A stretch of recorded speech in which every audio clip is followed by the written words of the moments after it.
99% des gens ne connaissent pas cette astuce. Si toi aussi tu pensais que nettoyer ton évier en surface suffisait, attends de voir ça parce qu'en réalité, même si ton évier a l'air propre, en dessous de la bande, le siphon et les conduits, il y a plein de saletés, de graisse, de bactéries et c'est justement ça qui provoque les mauvaises odeurs. Démonter tout ça, franchement, ça prend du temps et c'est galère. Voici donc une solution simple, rapide et ultra efficace.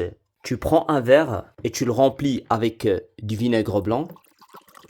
Le vinaigre blanc est un désinfectant naturel, il élimine les bactéries, dissout le calcaire et neutralise les odeurs. Ajoute ensuite un peu de jus de citron.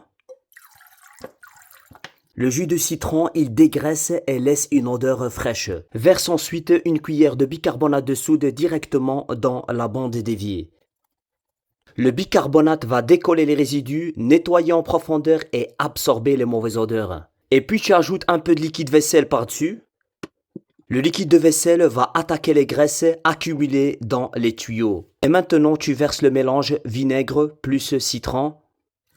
Et tu verras, ça mousse, c'est normal. Cette réaction agit dans toute la canalisation du siphon jusqu'au fond des conduits. Et ensuite tu termines avec de l'eau bien chaude.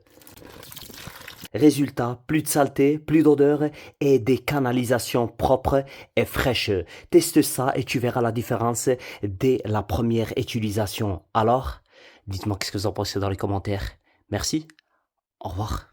99% des gens ne connaissent pas cette astuce. Si comme moi votre panier de douche à ventouse tombe constamment à force d'y poser des produits, ce que cela devient agaçant, je vais vous montrer une solution incroyable. À partir d'aujourd'hui, vos ventouses vont tenir durablement, vous pourrez y placer ce que vous voulez. Elles ne tomberont plus. La première chose à faire est très simple. Vous prenez de la vaseline, juste une petite noisette de vaseline, comme ça. Ensuite, appliquez-en une petite quantité sur la surface de la ventouse, en veillant bien à répartir le produit. Une fois que cela est fait, positionnez correctement votre ventouse.